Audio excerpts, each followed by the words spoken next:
Monsieur le Président, Madame la Ministre, mes chers collègues, moi je voudrais soutenir cet amendement et ces deux amendements. Pourquoi? Parce que finalement, à quoi sert l'écocide?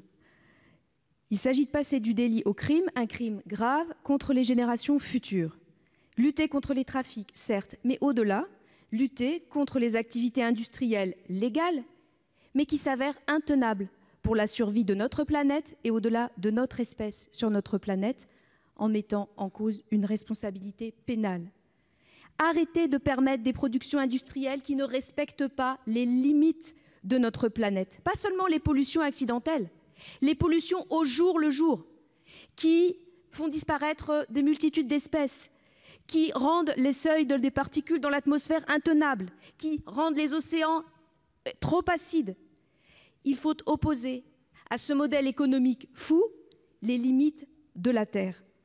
Alors bien sûr, il faut le faire au niveau international, cela a été dit, il faut le faire aussi dès à présent au niveau national et de manière très large, afin que nous soyons, je dirais, le plus fort possible dans les discussions internationales, car si nous ne le faisons pas pour nous-mêmes, comment pourrions-nous être justifiés de le demander pour tout le monde? Il s'agit là de porter un changement juridique radical pour changer de paradigme. Parce que l'appât du gain immédiat justifie trop souvent la prise de risque pour les autres, pour plus tard. Vous savez, c'est la fameuse dette écologique, cette dette qui est souvent niée, oubliée ou toujours sous-estimée. Ici, dans cet hémicycle, à de très nombreuses reprises, j'entends parler de la dette financière de notre pays, qui est très lourde, certes, mais qui, elle, peut être physiquement remboursée.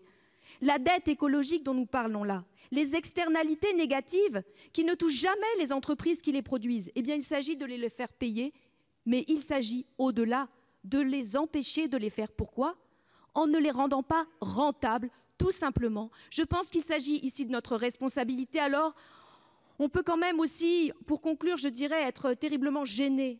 On a vu beaucoup de sourires gênés, de remerciements à l'auteur de cette PPL, Jérôme Durain. Oh, c'est gentil de poser cette discussion, c'est très important pour l'avenir de notre planète. Mais où sont les sénateurs et les sénatrices pour discuter vraiment au fond de ce sujet pourtant si important?